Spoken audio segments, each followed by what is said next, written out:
All right, we're live. It's the Android Headline Show. This is episode 88. We have a special treat for you tonight. I'm really excited. We are talking with Will Choi. He is one of the co-founders of Aviate, ThumbsUp Labs, who created Aviate, which is my personal favorite launcher. I've used it since before Yahoo bought them. So we're super excited to be talking with Will. That's kind of the focus tonight. We'll touch base and give you some updates on some weekly news and that kind of thing. But tonight it's really all about talking to Will. So like I said, I'm really stoked on that. My name's Jeremiah. I'm joined by Will, obviously, and then Nick and Alex from the site. You guys want to say what's up? What's up, everybody? Hello. Good evening, guys. Yeah, so Will, thanks so much for coming on and talking to us, man. Like I said, we're pretty excited. Oh, yeah, no, thank you. I'm super excited to be here. So thanks for having me, and yeah, really appreciate kind of this chance to engage with the Android community, and yeah, super excited for our conversation tonight. Yeah, so am I. So we're gonna kind of keep it simple. Some of you guys may remember we had JBQ on the show like a month ago, 6 weeks ago. I have to look up the date. I don't remember exactly when it was. So he came on and talked to us kind of about what he's doing at Yahoo and some of the Android apps and stuff they're working on. So Will now is working at Yahoo as well, but I know I personally wasn't as familiar with kind of his work. I mean, I knew him from Aviate and from his time with Google before he left to start ThumbsUp Labs, but I just wasn't as familiar with everything that he had done. So that's kind of what I want to dive into tonight.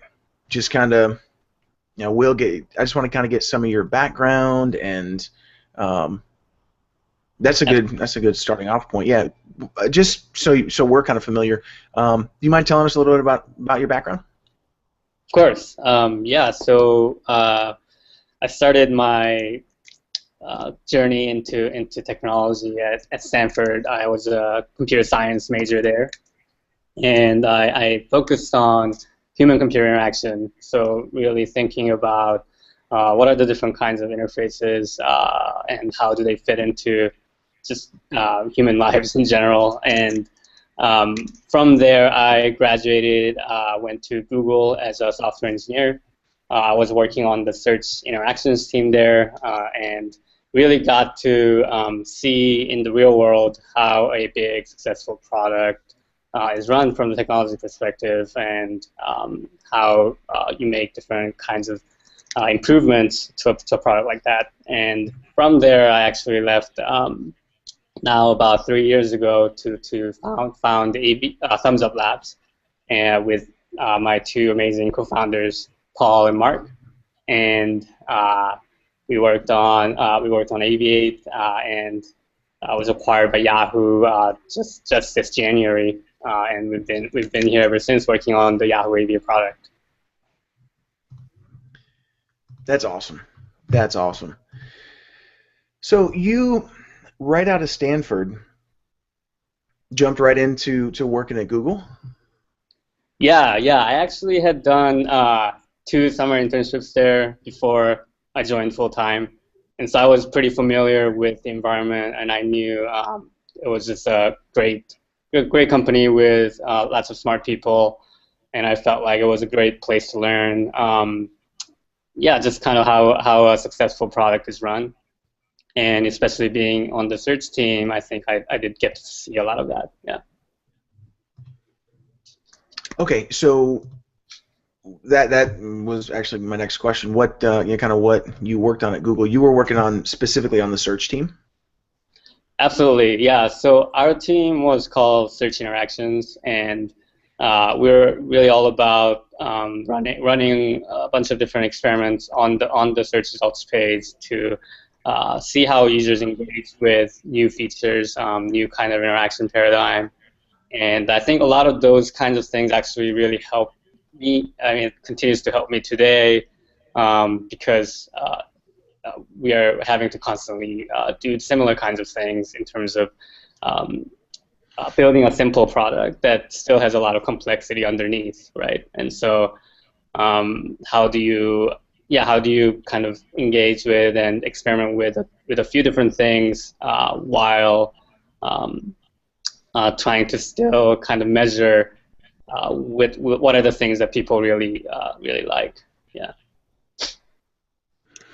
So you were experimenting with Google's search product. So you're just kind of poking at people, seeing how they reacted when Well, yeah, with different searches, and that's really fascinating, man. Talk to me a little bit about that. absolutely. Yeah, so it was more about. I mean, there were like a very big range of experiments we were running. So on one side of it, it's very small, tiny tweaks. Like for example, how big is the font of the titles on the web results, and on the other extreme is things like almost entire redesigns of the page, and so you have obviously different kinds of learnings there and different kinds of processes, engineering-wise, to achieve those kinds of things.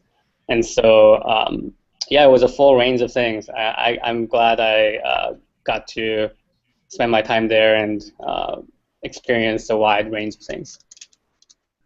Yeah, it sounds like it'd be fascinating just to see. I mean, like you said, from the minute level of Yeah, the size of a font yeah, to exactly. completely different page layouts and seeing how people interacted and reacted to seeing the search results that way.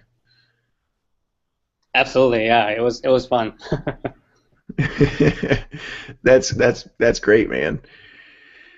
So you did that at Google for what, about 2 years? Is that right? Yeah, Year and a that's right. half? Yeah, about two. Okay.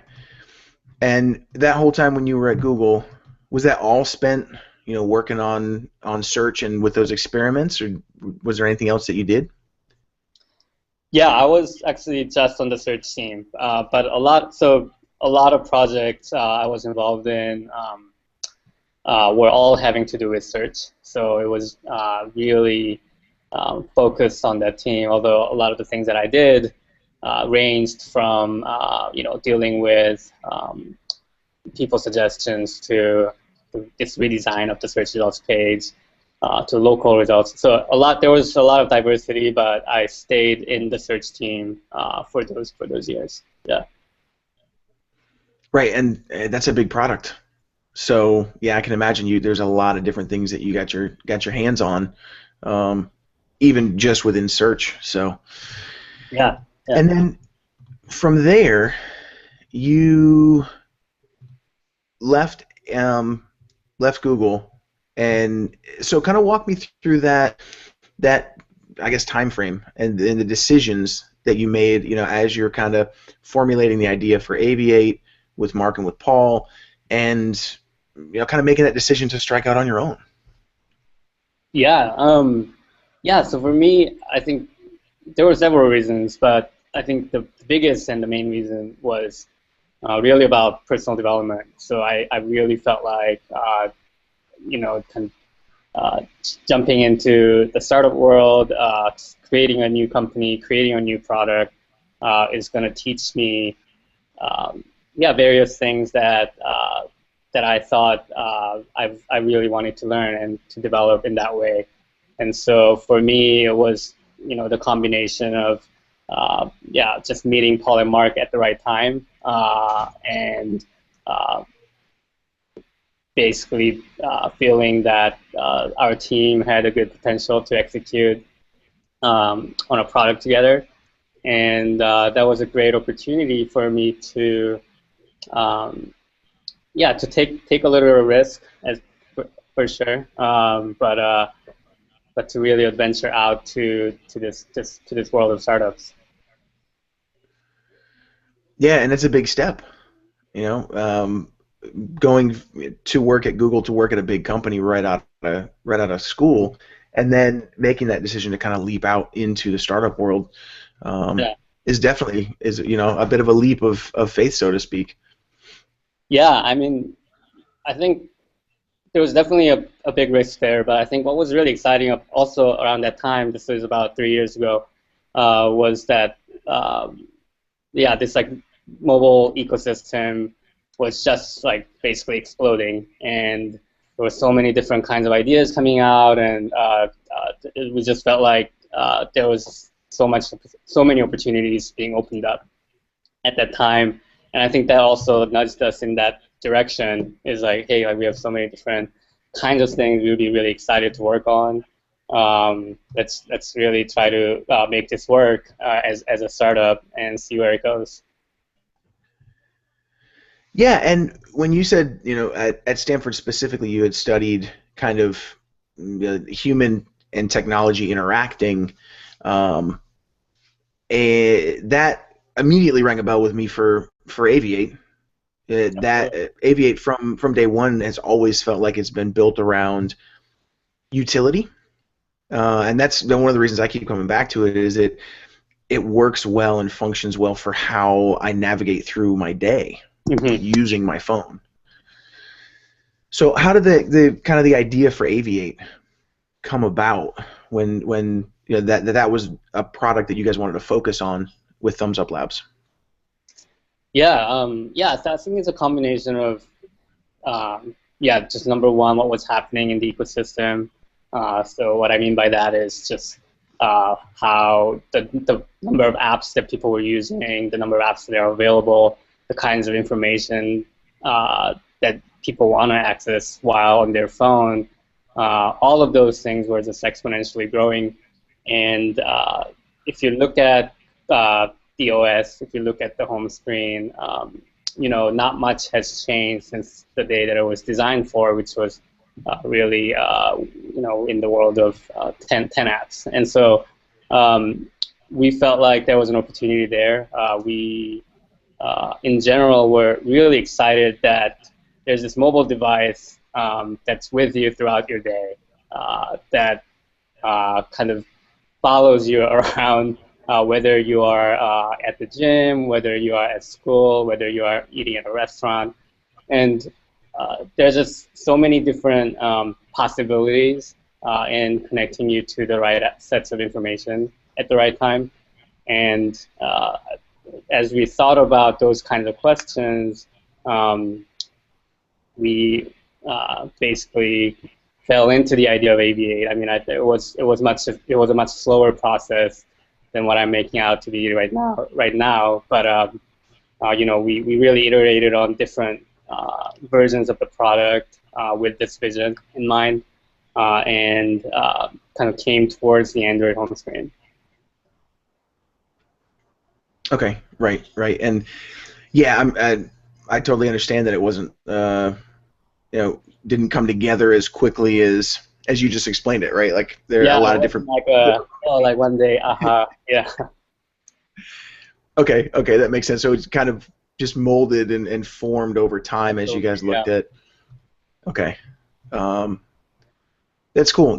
Now, what other, were there any other products or projects or anything else that you guys were working on at ThumbsUp? Nothing. I mean, it was more. So we did work on just like basically different versions, right? So we actually started with like more of a widget-based product.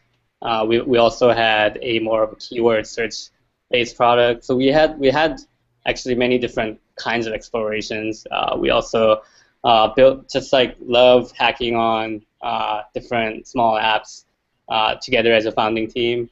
And so I think in general we were very focused on kind of this problem that was more at the platform level, which was what was exciting to us, is the fact that we can actually play a bigger role potentially in how people engage with different types of apps and content on the phone. And so I think there were a lot of tinkering going on, but that was kind of what we came back to every time. Yeah, yeah, and that comes through in the app. You know, the focus that you had for kind of figuring out, like I said, for me, the way that I use my phone throughout the day, and Yeah. the different apps that you know that I might want to be looking at when when I'm in the car or when I'm at home or when I'm at the office or Yeah, absolutely. And I think we're continuing to improve on that. I mean, so what the approach that we took is essentially we tried to build a product that first the three of us were happy with, and a lot of the earlier iterations like we weren't even happy with, right? So there's not even uh, kind of we couldn't go to the next step. So once we achieve that, then the next step is really just get 10 people, like five of your friends to like it, and then 20, and then 50 to 100. And that's really how we grew. We tried to be a little more measured about, not just like launching as fast as we can, but launching more in waves into these different smaller groups where we felt like we could actually have more qualitative feedback and hear what's working, hear what's not working. And it's not to say that that you figure out completely so that all of your friends are satisfied, but I think that kind of process really helped us have a much more successful launch when we actually first came out to the Android community as a closed beta product. yeah, and as you rolled out Aviate to more users, I mean, it was in private beta for a long time, and slowly, kind of opening up to more users. That early private beta is when I got in, and really just kind of fell in love with it. It's been fun to watch That's as you guys glad to have. hear. Yeah, absolutely, man. It's been absolutely great. I've played with other launchers since then, but I always come back to Aviate. Um, and as like I said, it just seems to work for me the way Yeah. the way that I use my phone. Well, yeah, we're So really glad to hear it. I mean, that's absolutely what we're trying to do, to reach more users like you. well, it worked. It definitely worked. So Aviate kind of exploded. Um, Once enough people kind of realized what you were doing and how it could work for them. Um, and then Yahoo took notice and ended up acquiring ThumbsUp Labs. What was that process like? Because I know, I mean, we're really talking about kind of a from the time you started at Google, left Google, like you said, it's only been that was what 3 years ago. Right, yeah. That so in the span of about 18 months, you and Paul and Mark started ThumbsUp Labs, built Aviate to a product that was getting a lot of attention. A lot of people were using it, and then Yahoo bought the company. Yeah, how'd that happen? Yeah. So for us, yeah, it did happen very quickly. I mean, so we're talking about a closed private beta launch in October of last year, and in very few months, in very few short months, we were at Yahoo. But I think the reason why that could happen so quickly was just like from day one when we met with Yahoo, it was very clear like exactly how our visions aligned. Just in terms of what Yahoo's trying to do on mobile, which is really engage and with people's daily habits and like being with them as they do the things that they do daily, which might be check the weather, check the news, follow your favorite sports teams. And we felt like, hey, these are exactly all the use cases that Aviate, we're thinking about. It's just like how do we, reinforce users' daily habits, basically facilitate that process as they, commute to their work, wake up in the morning, set their alarm at night, like all these things that you do every day. And there's just all kinds of content that we can surface and all kinds of apps, and we felt like from the get-go, kind of the vision that Yahoo outlined was was just completely in line with Aviate. And so when Yahoo acquired Aviate, we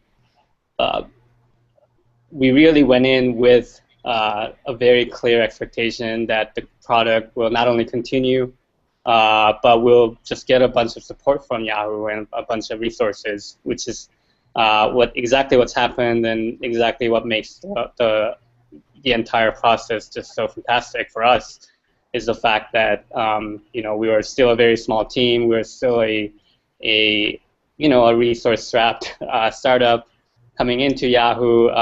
We were able to really think about not only just growing the product in ways that I think we couldn't have as an independent startup, and I think that continues to be the case.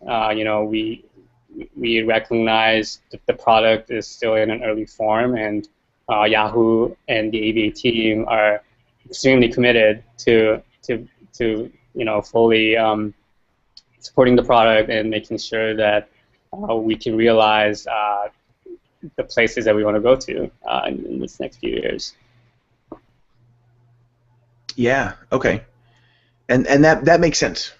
When you say that you felt that Yahoo's vision kind of aligned with what you guys wanted to do with Aviate, that echoes right across the line with some of the stuff we talked with JBQ about a couple weeks ago, with what Yahoo, kind of the direction that they want to go with their mobile apps,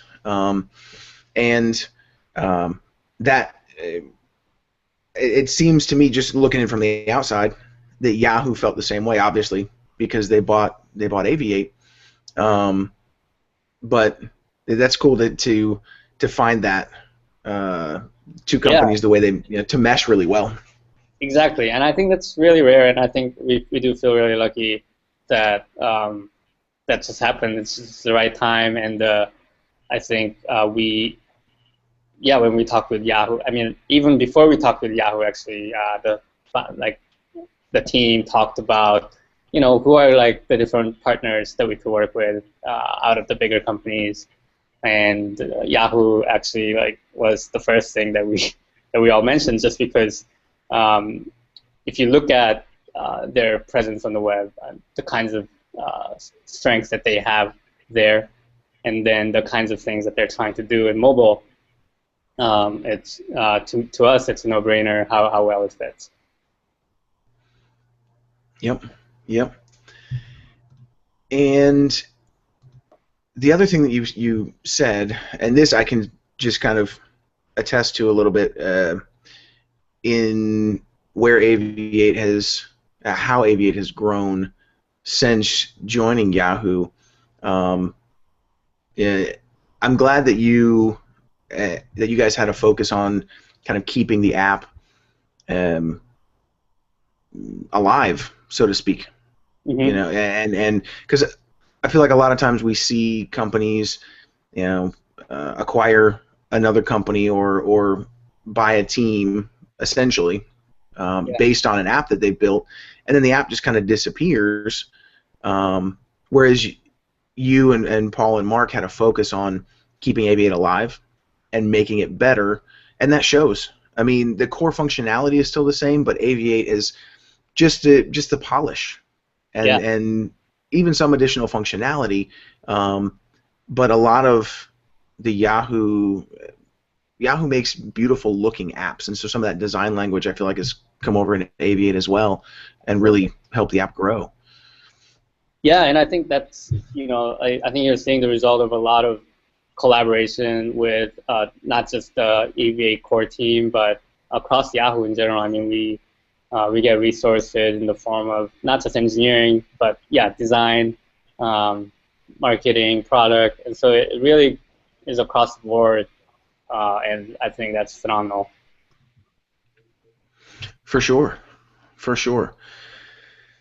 So you've had some pretty different experiences you were at Google working on the search team, and then running your own startup for a year and a half or 2 years is, like you said, kind of cash strapped, and is a bit of the it's the wild wild west a little bit. You're just kind of figuring things out as you go.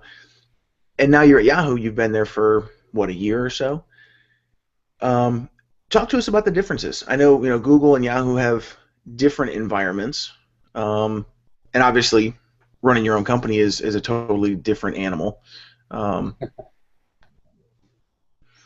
yeah, kind of talk to us about those differences. Yeah. Gosh, where to start? So I think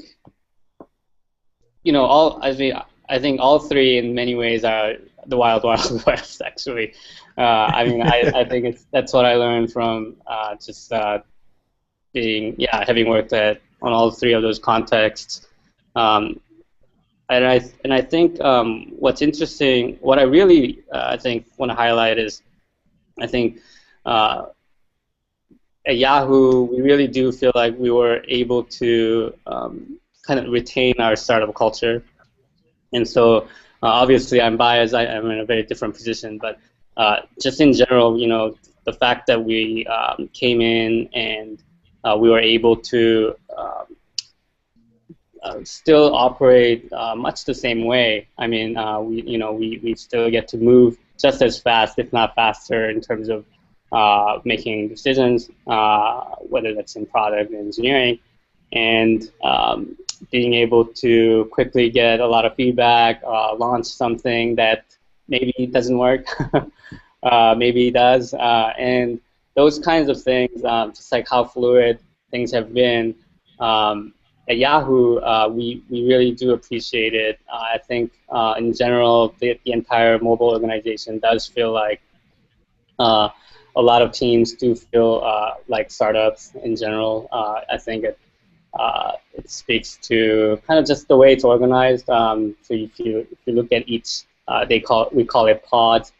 You look at each kind of teams, they're still kept pretty small, but you have cross-functional people coming in from product, from design, from engineering, and I think those tend to be a little bit different from how maybe other big companies tend to be organized. I think my experience, though, in general is I think it's just a lot of things that are natural for a career progression, right? Like my roles just are very different when I was at Google versus when I was at the startup versus now. I think the roles definitely evolve with what I'm working on with the product, and so I honestly think a lot of the differences can be attributed to that. I think all three have been very different for sure, but interesting challenges for sure. So you kind of feel like those, it's been kind of a personal journey, as you've matured. Yeah, the exactly. roles have changed and kind of fit what you've. That I was doing at Google were more about learning, how to be an effective engineer on a team, right? It's about learning all the different kinds of processes, different kinds of code quality issues, those kinds of things. And at the startup, when we were a 3-person team, it was about figuring out how to move in this vast ocean of uncertainty, make decisions and go, launch quickly, iterate quickly, and do a lot of different kinds of things other than engineering. And now at Yahoo, it's about keeping that kind of spirit, but also figuring out, what's the best way to really accelerate our development, accelerate how we architect different things from engineering perspective, and I think in general be more ambitious. I think Yahoo really allows us to do that.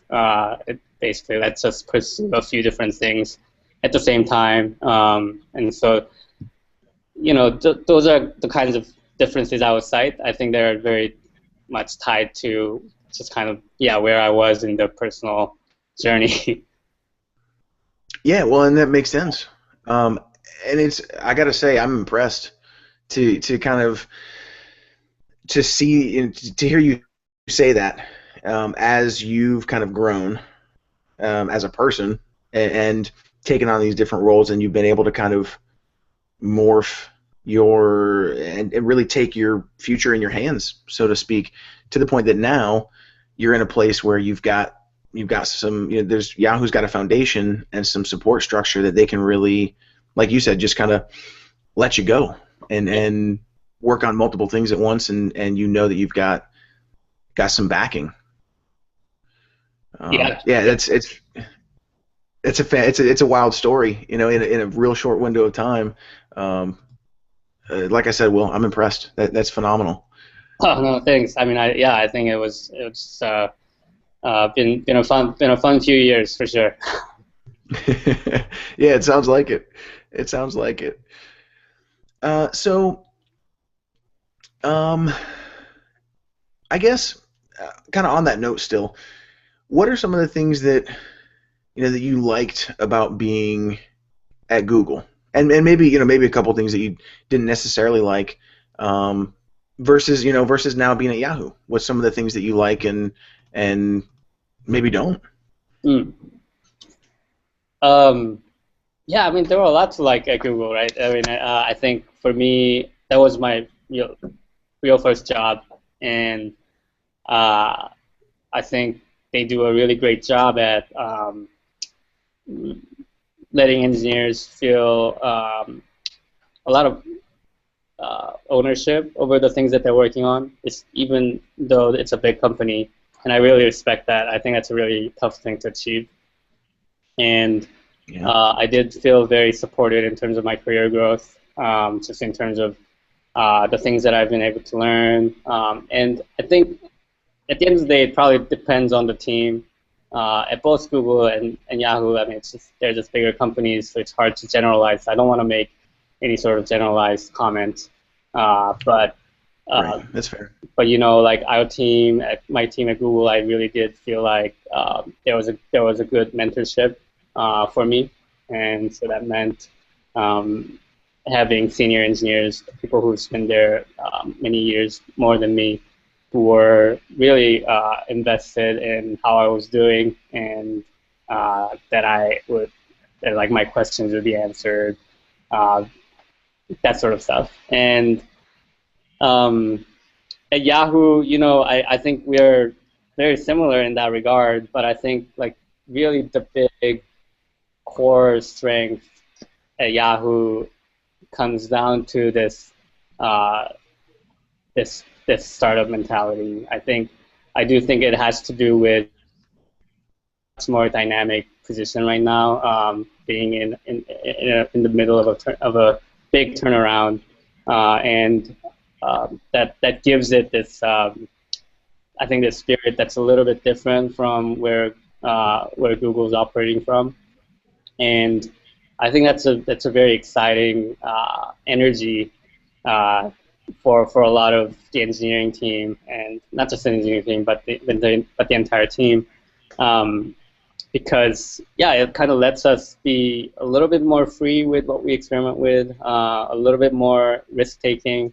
Um, Also, maybe a little more, I don't know, just you just feel a little uh, more involved with really determining the future of the company, if that makes sense. It does. It does, Yeah, and that's I feel like that's a a great feeling. Yeah.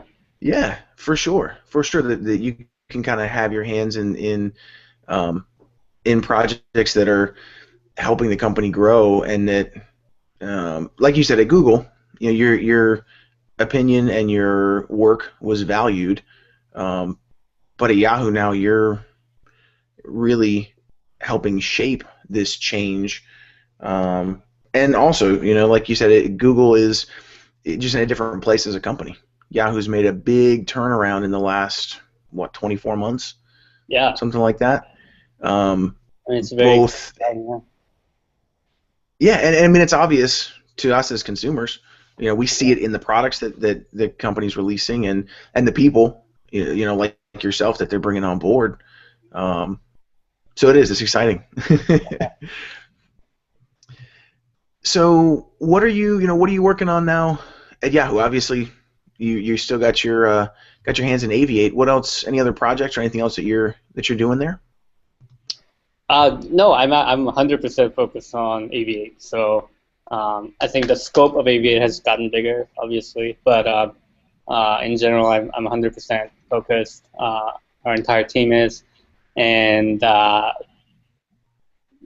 think we do see a lot of different things converging, obviously, because I think our vision is about connecting you with various kinds of information. But I unfortunately can't say specifically all the different features that I to talk about. But I think you can kind of see how we operate just by looking at our recent updates, just the things that we've been doing. So we've been working hard on internationalization, for example, was a very recent launch. We've also done some more stuff with theming, and just adding different kinds of smarts to the product. And so those are the kinds of things we were continuing to work on. And you can expect, in the future as well. So. Awesome. Yeah, I look forward to it. Yeah. How you said the scope of Yahoo has, or excuse me, the scope of Aviate has changed. Mm-hmm. What do you mean? Yeah, well, I think what I mean by that is more just that, we see Aviate as the vision of Aviate is to connect people to the world's information at the moment it's useful. And what that, in so many words is saying is that it's a vision that's very tied to search. It's about how people find the information or how people find and get to the information that they want. And, I think that's where kind of the scope of Aviate, when I said has grown, is that we do really get to take that vision serious from the get-go.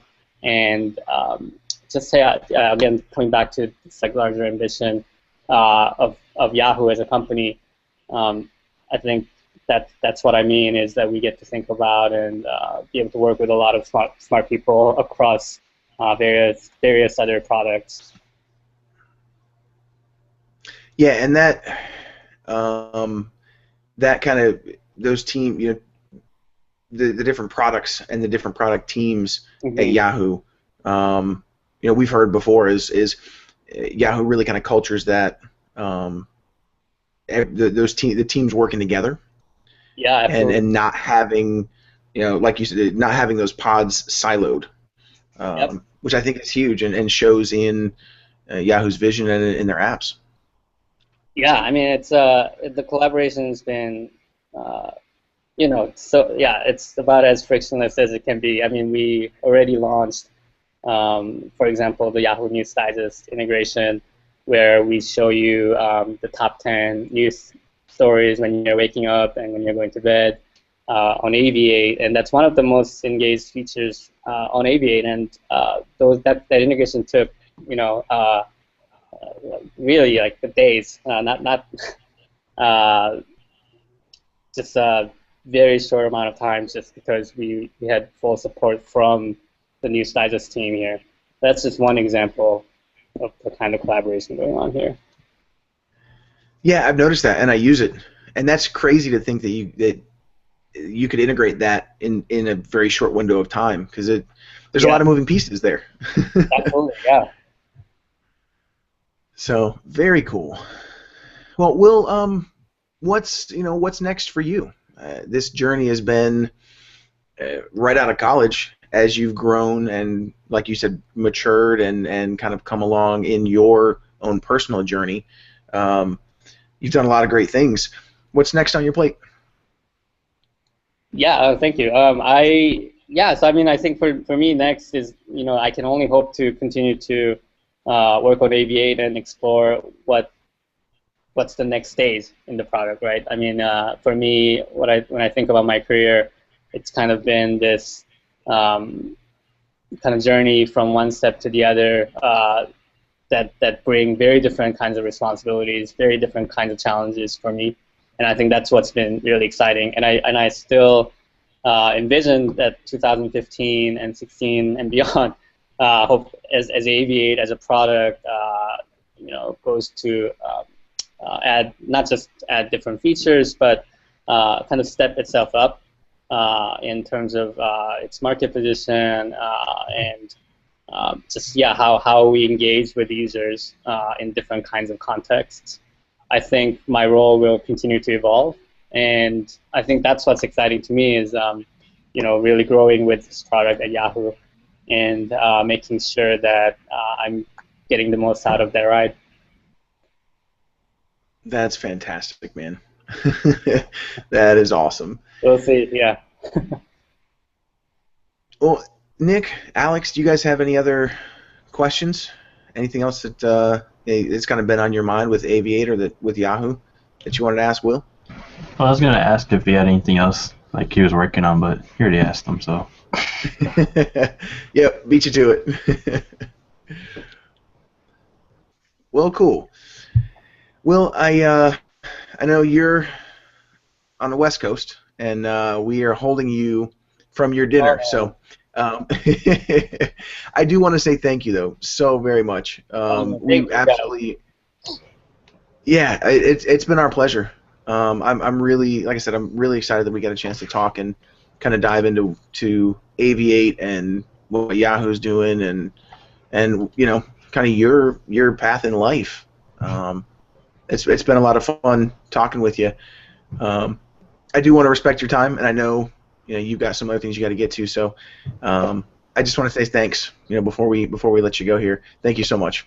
Yeah, thank you so much. I really appreciate this chance again, and I'll see you guys around. Hopefully, you guys can come out to Yahoo at some point. That would be phenomenal. Come out and take a tour and get to shake your hand and meet you face to face. Let me know. All right. Thanks, guys. Awesome, Will. Thanks, man. Have a good night. You too. So that was the definitive William Choi interview, at least for us, because it's the first one, so I can call it the definitive Will Choi interview. We are going to make a hard break here to talk about some news and some hardware and some software. So let's jump into that. Let's see. The big thing today was Hangouts. Hangouts got a big update, added a whole bunch of new stuff, and let's see. And I know Nick absolutely hates it, so if you feel like ranting about Hangouts, Nick, go ahead and I'll open the floor. I don't absolutely hate it. That's not fair. I think I was expecting. Oh, stop it! I think I was expecting a little more in terms of problem fixes rather than. This is mostly feature additions. So they made it material. We got the material color scheme. It's like, was it like a bluish green? I'm not even really sure. I like the color, but it's a different color than they used before. Yeah, it's a little more bluish than it was before, because it was pretty much material before. It was a very bright green before. So this is much more, I think, a friendly bluish green. And then, let's see, they added stickers. I think they're different from the iOS stickers, though.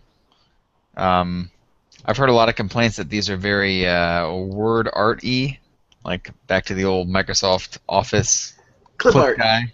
Yep, clip art. Yeah, I never really used the stickers in those other apps like Facebook Messenger, and I can't even think of what else has it now. Pick your chat app. They probably have stickers, but yeah, these didn't really bother me too much. I know WhatsApp doesn't, because that's the only other one I use for the most part. Yeah, I mean, I don't mind them so much. I think they went a little more creative with them than I think a lot of other places do. So they have like set themes. You got like a cat, which is sometimes like grumpy cat, sometimes whatever. they got a little like, I think it's like a penguin guy on there or something. I can't remember. I had to look at it, but I don't know. It's I like the idea of the themes. I don't necessarily care for the art style, but whatever. That's neither here nor there. What ticked me off when I ranted to you guys about there is when you open up stickers, it's a scrollable list with tabs on top. Now, normally in Android, you swipe between tabs, but in this, nah, we don't want to do that.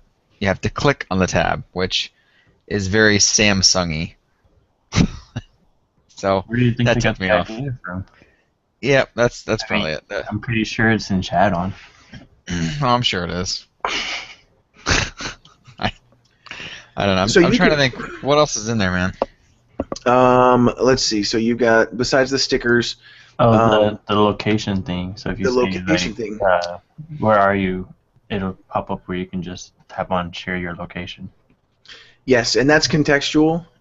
It Yep. only shows up when somebody asks about your location, and they've also it's supposed to be like natural language. So the example that I read was somebody can ask where are you, and it'll pop up the little box that says share your location. Yep. And you just tap on the box, and then it'll give them your location.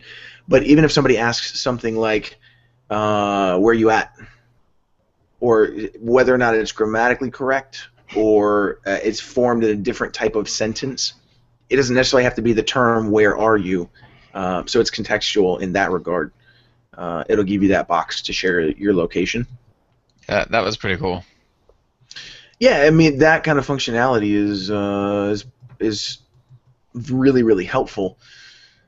And that's kind of what the feeling that I got with this new Hangouts update is that they're adding in some of they're building Google Now into Hangouts. And we've seen Google Now, the reach of Google Now in other apps already. So now that kind of functionality is going to be built into Hangouts, not just in location. Apparently Google is working on this in other forms too, so that kind of contextual use will be there.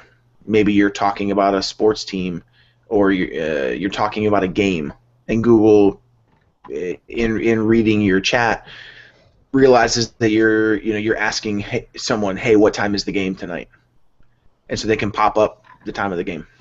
Or maybe you're asking about the weather, and they can pop up a weather update. So it's information that you're already sharing with Google by using their chat app. So they're going to make it better for you by adding more features when you need them. Yep. Or when you might want them. Yeah, they added in video filters too. Oh yeah, that's right. I forgot about that. There. Yep. I mean, Yeah. they're here in like regular Hangouts on the desktop. I mean, I've been able to change it on Hangouts on there for a while. Which is cool. It's nice to have it on mobile. Yeah. I think my biggest problem with it, and you guys will know this from, gosh, whenever this update came out in like July or something, is this horrible design of this app. And they changed this around the same time they changed the Google Plus app, and they don't match with anything else Google does. And it makes no sense how you navigate on this thing. Like before, you had the nice little swipe out, all your chats are on the left, your current chat's on the right. That was perfect. It was easy to switch between stuff, it was fast, and it worked really well. And this thing is like this really awkward, you click on a chat, it like opens a new window. Sometimes the back function doesn't work properly. I know you guys said you don't really have that issue, but I don't know if I just have more chats going on or if I'm just the lucky one that gets all the bugs, but it will constantly close the app on me. It's just stupid. I don't know what else to say about it. Please get rid of this design, Google. Please go back to the old one. It was great. Keep the features, go back to the old design. Same with Google Plus. Do you now the Google Plus design is I've gotten used to it, but it's really wonky. I don't feel the same about Hangouts, although it's kind of weird. For me, it got weird after I installed the Hangouts dialer, and it added that third tab for phone calls.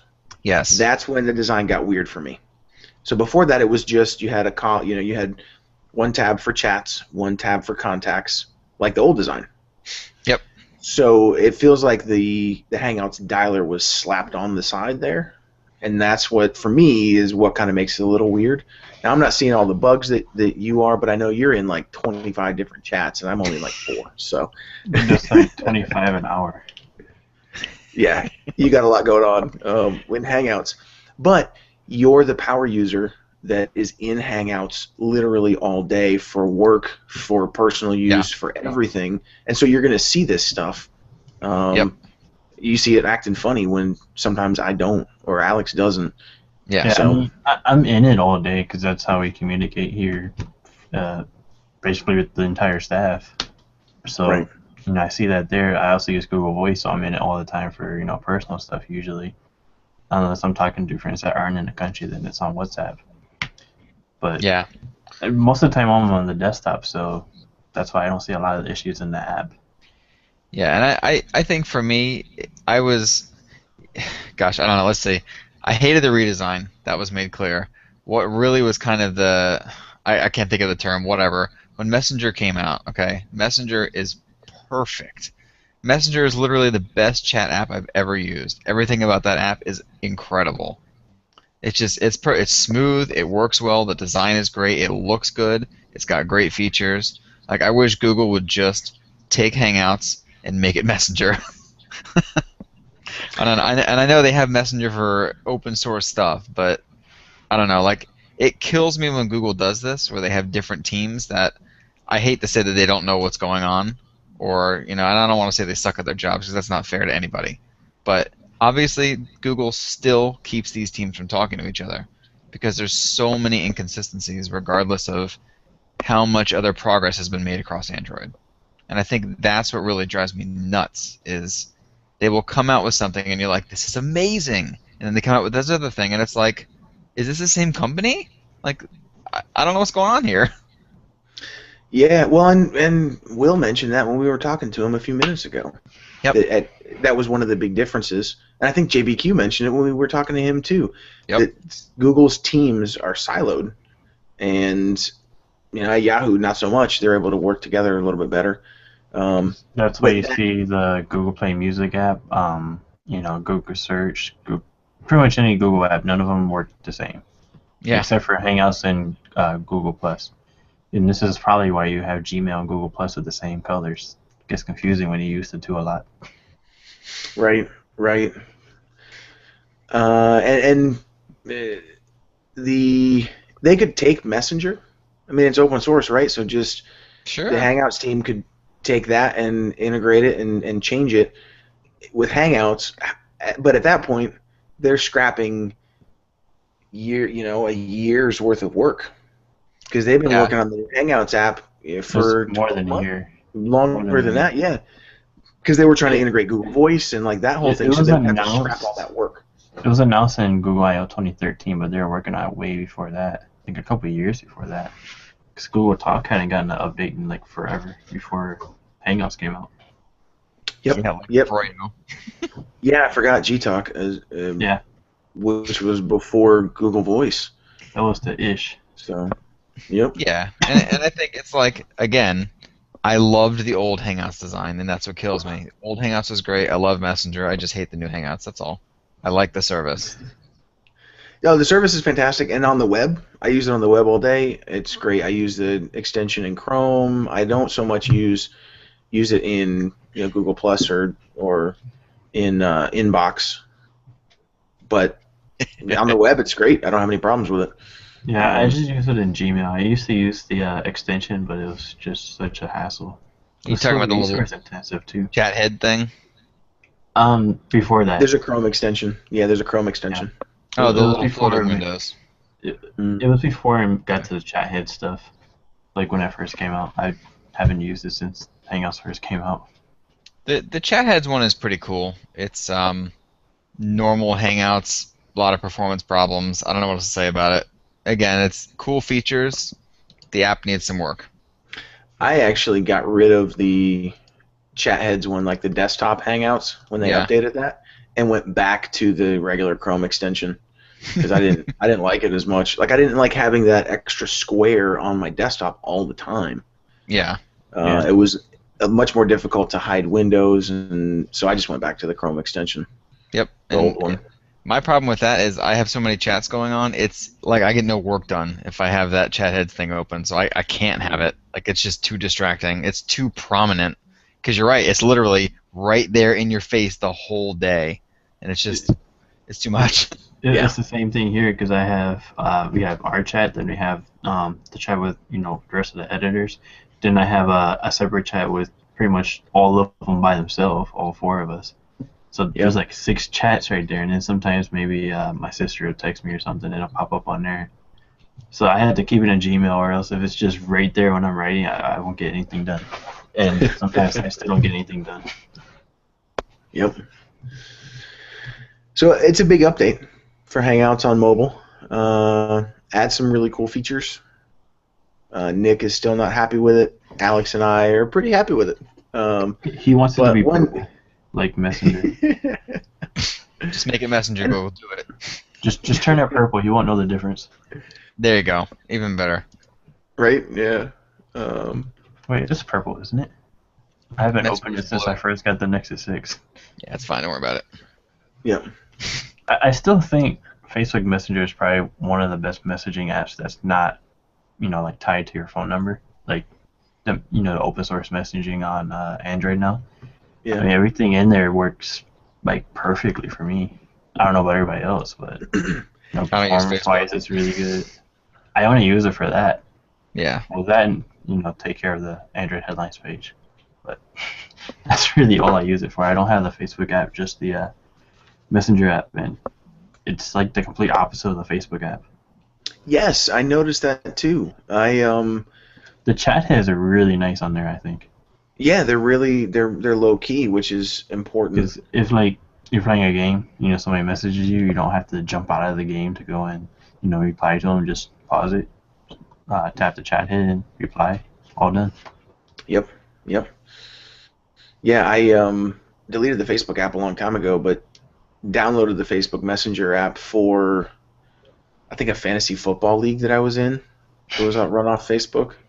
I log into Facebook like 3 times a week. Like, I'm not in there all the time.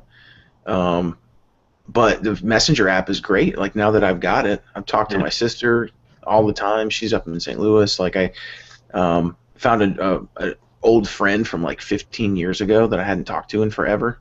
So I've been talking to her with Messenger. Facebook is basically just for family. Right. But the messaging app is, like you said, it's the opposite of the Facebook app. It actually works well and is good. So, but yeah, so that's Hangouts. That's the update with Hangouts. We also heard, I think this was yesterday, Verizon and AT&T both admitting that T-Mobile is eating up their customers. And I love it. Not just T-Mobile. They said Sprint too. Because T-Mobile and Sprint both are making big changes that are good for customers. They're saving them money. They're offering them more data, and customers are paying attention. They're noticing that. I think Sprint would have a bigger impact if they were more like GSM friendly. I mean, you can take a Nexus 5 on Play Store and put it on Sprint. Well, Nexus 6 too as well. But you still get CDMA there, and their network isn't. Well, T-Mobile's not perfect either, but Sprint in a lot of areas, especially for me, is worse than T-Mobile. But I think if they were like totally GSM like T-Mobile, they'd probably shake it up a bit more. But they're still making a splash for Verizon and AT&T to come out and say, basically, these two companies are being really aggressive, and it's affecting our churn. Our customers are leaving to go to T-Mobile and Sprint. Is what AT&T, the CEO of AT&T, told their investors on Tuesday. So that's pretty huge. Yeah, I think I heard both Verizon and AT&T are expecting massive amounts of phones sold and new customers and stuff, but not a huge profit like we've seen, especially from Verizon in the last 5 years now. They haven't really had to care about customers or competing because they had the best network, so people were gonna go there regardless. Now they got to actually compete. Feel bad for them. Yeah, feel so bad for them. This is what I've been wanting ever since Ledger took over. I wanted all four of them to be tighter, like competition. Yeah. Verizon, who was like double T-Mobile's prices. Sprint used to be above Verizon's prices, but now they've come down, which they should have came down a long time ago. AT&T's come down, well, Verizon's come down as well, and that's all because of T-Mobile. And Sprint's just trying to get neck and neck with T-Mobile right now. Mm-hmm. So it's and we've been talking about it for since Ledger took over at T-Mobile, that at some point we wanted to see T-Mobile take all of Verizon's customers, basically. Yep. And finally, and for a long time, Verizon and AT&T, T-Mobile came out with Jump, so then we get Edge and Next from these other companies, and they would make little changes in their plans, offer more data, but they didn't admit that it was a problem. Where now they're saying this is an issue for us. Our customers are leaving, so I'm really excited about that. Makes me very happy. They're like, we're gonna go sit in a corner and cry now. Yeah, well, and what's going to end up happening is they're going to actually compete, and so consumers are going to win. Yep. Monthly costs are going to go down. Verizon has great coverage. Whenever I travel to like New York and Chicago for launch events, I try to make sure I have a Verizon phone with me. T-Mobile is really good in New York City, for me at least, but Verizon is just a little bit faster, so it's better to have that. Plus, their building penetration is obviously better. But I just don't want to pay that much money every month for a phone that I probably won't use most of the month because I have review units. Yep. And regular consumers don't want to pay that much to Verizon either.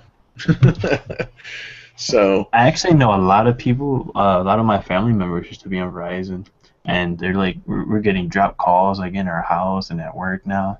So they've left and went to AT&T or T-Mobile. So, and that wasn't because I told them to. Maybe you just nudged them a little bit to get them to jump off the edge, right? I just told them to get a Moto X or a Nexus 6 so that you can get updates quicker. Yeah. Good plan. Actually, I told a lot of people to get Moto G. Just because it's a great phone. That's getting 501 right now. Yep. Yeah. My Nexus 6 got it. I tapped install and it disappeared and never got it. Yay. Fun. So I just want the Android Wear OTA. That's the other thing that happened today that we didn't talk about. Yes. So Android 5.0.1 is rolling out to phones. Bug fixes, but we also saw an Android Wear update. If you're on 5.0.1, there's an Android Wear OTA for your watch that adds a whole bunch of new functionality. And that's really exciting. I don't know which watches they're here for because I haven't been paying attention to the news for the last few hours because I had class this afternoon. But hopefully it starts rolling out for some of these watches soon. Yes, please. Probably the 360 or G Watch first. That's how it was the last couple of times. I'm sure, yeah. The Gear Live will probably be last. Probably. I don't know why. But I'm guessing the G Watch and the G Watch R will probably be about the same time because it's the same hardware, just different shape. Yeah, those would be pretty much the same. Yeah. But we're looking at better battery life, which is always a good thing. Aesthetically, there's a bunch of new watch faces, and Google has pushed like 40, 50 something new watch faces to the Play Store. And the watch face API is now there, so yes, watch faces have until February to become official. I guess I should put quotes around that official. But basically, just to get in with the watch face API, they got a lot of nice ones. There's the Musi one that I'm probably gonna use. Yeah, there's a ton, man, and they're all in the Play Store, and we can't use any of them until we get the OTA. Yeah, I have a bunch downloaded, but I can't use it. The update also will change the ability to pull up dismissed cards. So right now, if you dismiss a card, it's gone. You can't get it back. So now, with the new update, I'm not sure exactly how this is going to work, but once you dismiss a card, you can bring it back up again. If you accidentally swipe it away, you're like, oh yeah. I'm guessing it's going to be like probably like in Gmail. You know, when you delete something, it'll be like you just deleted blah blah blah message, undo. You know, have a button up there to undo. So I'm guessing there'll be like a toast message at the bottom where you can just hit the undo and it'll come back up. Yep. The other thing that I'm excited about is a quick brightness toggle. So it's going to be easier to toggle the brightness. Right now, it's a pain in the butt and a whole bunch of taps to change the brightness on your watch. Yeah, I leave it on the auto brightness, or maybe that was on the 360. I had an auto brightness. There's no auto brightness in some of them. Yeah, the G Watch doesn't have any kind of. It's just the 360 ambient light sensor. The G Watch R doesn't have it, but the 360 had it. But the G Watch R also has the ambient light sensor. I'm pretty sure, because I just leave it on 3 and I can see it fine outside in the sun. So. Yeah, I don't worry about the brightness that much, but it's nice for it to be there. Where do you guys go in to get your watch faces? If you go into apps and then Android Wear, I don't see a watch faces category. I just clicked on the link Google gave me. Bah. It's like a collection. Such a pain. It's like a Google collection. Yep. Yeah, come on. They probably haven't updated the Play Store yet. I don't know. I just found out. Alright, I'll look for a link then. Yeah. I think there's a link in the article on the site. The one in our post goes to the blog post that they put up today. It might be in there too. Oh, right. Well, and check the Google blog because they probably linked to it. Yeah, most likely they did. But yes, that's a pretty cool update. Pretty cool update. Another cool update, and I'll just mention this briefly. Google Plus got some new options for gender identification. So now you can choose if you want to be male or female. Well, no, you could pick it. You could pick male, or female before, but before you had male, you had female, and you had other, and that was it. So if you, and I know some of you guys are rolling your eyes, but this is a big deal for people that are, that this matters for, and it's a big deal that Google's paying attention to it. If you don't identify as either male or female, now there's a custom box, and you can basically put in whatever you want. You can also decline to state your gender preference. So Google's just being a little more sensitive to people that don't identify as male or female. And however you feel about it doesn't really matter. Because what matters is, I mean, I'll just be honest with you, what matters is people that don't identify as male or female. And so it's cool that Google's given people this option. So that was kind of a cool update. Let's see, what else? The 1+1 is available now without an invite. I just checked the website. You can still get one. And you'll have it by Christmas. Yep, they say you'll have it by December 25th. Which just proves that the invite system needs to go away. Yep. Yeah. Yep. So hopefully they don't bring it back. But I think the reason why they're doing it now is they have these 1+1s. Well, maybe not, but they have these 1+1s available, or they've already built them, and they've got the 1+2 coming out in what, about 4 months now. So they gotta, build 1 million of those. Probably only build 10 though. Yep, and their website still says the offer ends soon. It's while supplies last, quote unquote. Excuse me. They did that for Black Friday or Cyber Monday too, and it's like that's not really a deal. It just means you can actually buy it. Yeah, so it's not discounted. It's still $299 for the 16 gig version and $349 for the. I'm surprised they have the 16 gig version. I'm surprised they have the 16 available because they haven't had it available since like the day it launched. Yeah, I mean it's still. They're saying you can get either one.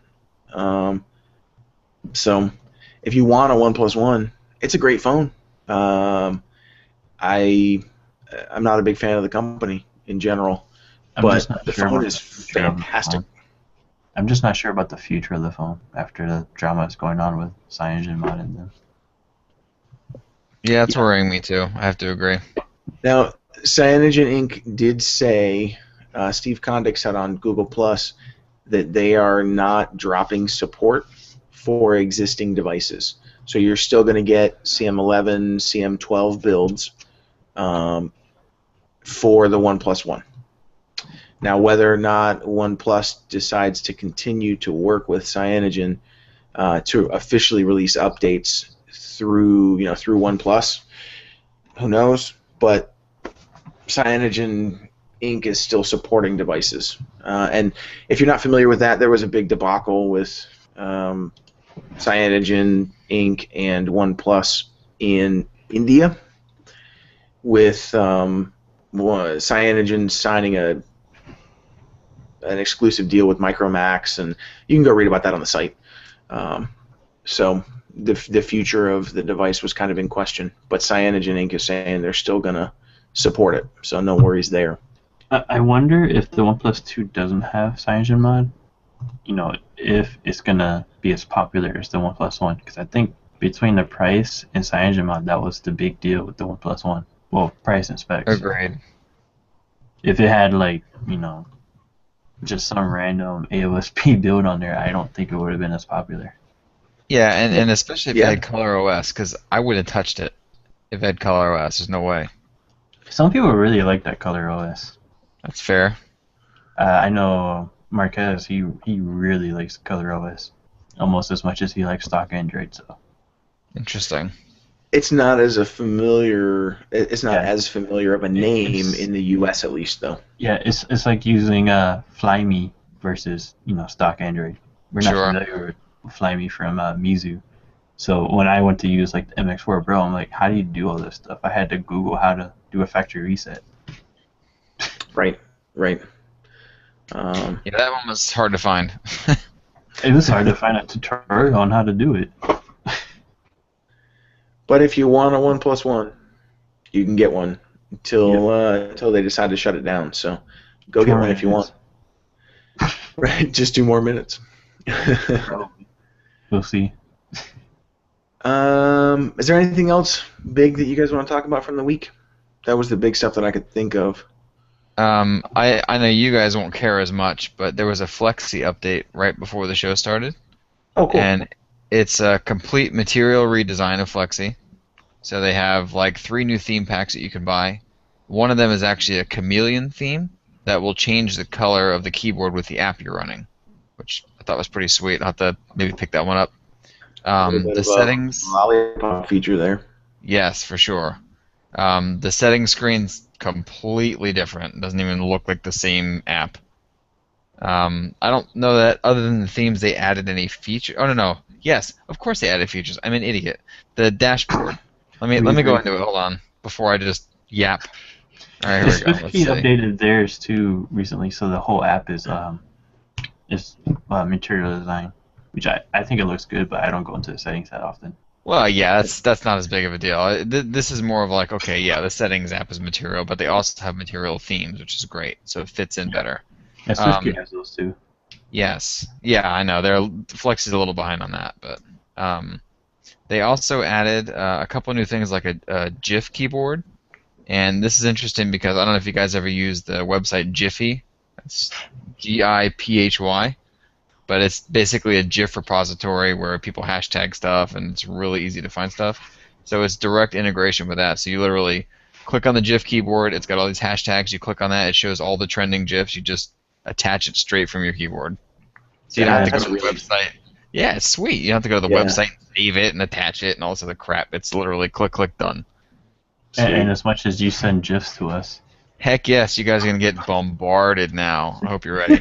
I'm going to download Flexi just for that and just going to send GIFs all day long. Yep. Instead of typing, just going to send GIFs. Just GIFs, don't need anything else. Pixel pushing, man. We should make an article where we just talk in GIFs. I love it. It would take so long to load. It's funny you say that because my wife, they do that. She's an editor of a book blog, and they do that all the time. Just GIF posts. So amazing. It would just take so long to load that page with all those GIFs. Yeah. But it's fun. So. And there's a bunch of Google apps that are getting material design updates, and with this Hangouts update, there's a whole bunch of other Google apps that are getting material design updates. Like, I say a whole bunch, but I think most of them that haven't gotten material updates are getting it. I think they might all have it, or at least the ones I use or have downloaded or all have it. But there's a bunch of, and there's probably like a dozen Google apps that are also getting updates with additional features and stuff. So Google's making a big push right before Christmas to update all this stuff. It was supposed to be updated before the OTAs came out. That was said to be the deadline for all the teams. I don't know if it was true or not, but that was what I had heard. And actually, the OTAs are hitting devices pretty heavy, so yeah, it's about time for the apps to get it too. Yeah, all the ones I have material design already.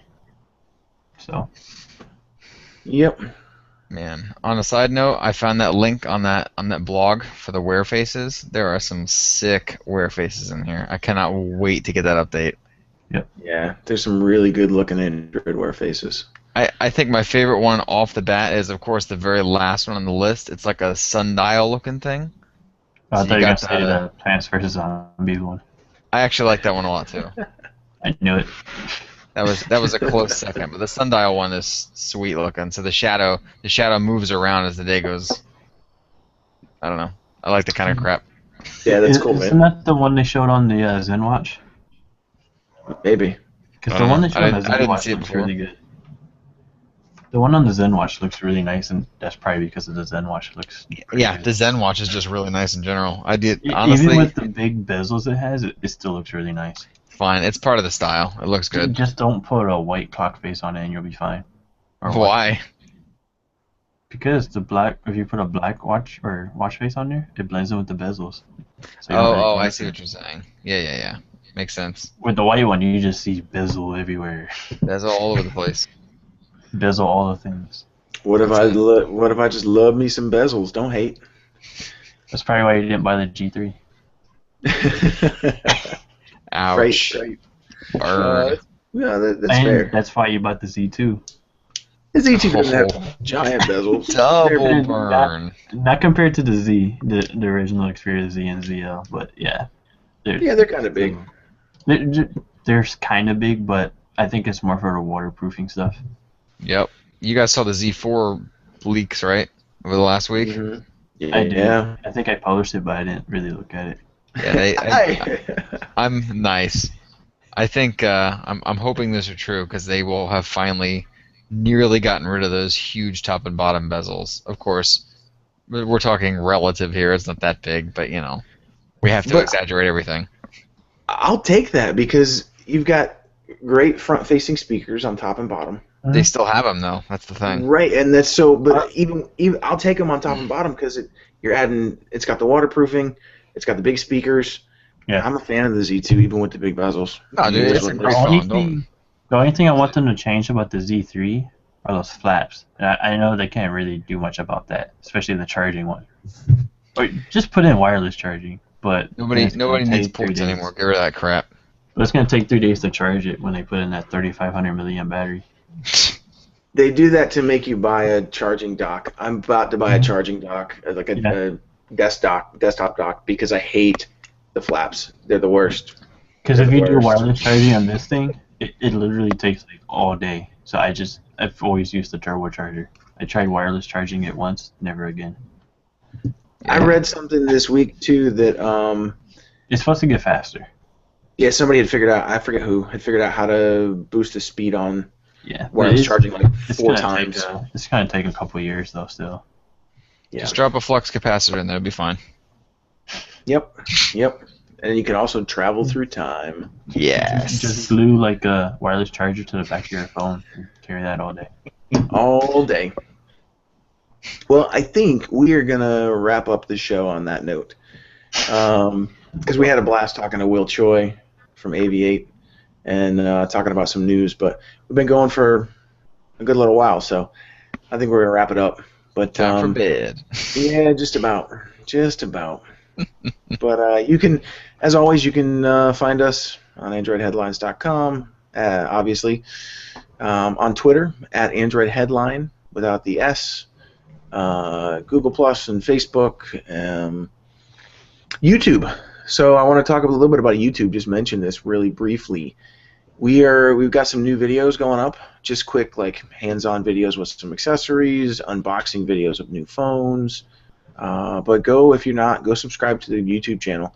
You can watch the Android Headlines show every week if you don't want to download the podcast, or if you do want to download the podcast and then still go watch us on YouTube, feel free to do that. But we're doing some new things with go like everything. But we're doing some new stuff with the YouTube channel specifically. So let us know what we can do better over there too. But Nick, Alex, it's always a blast, guys. Thanks for hanging out tonight. Yep, no problem. Have a good night. See you next week.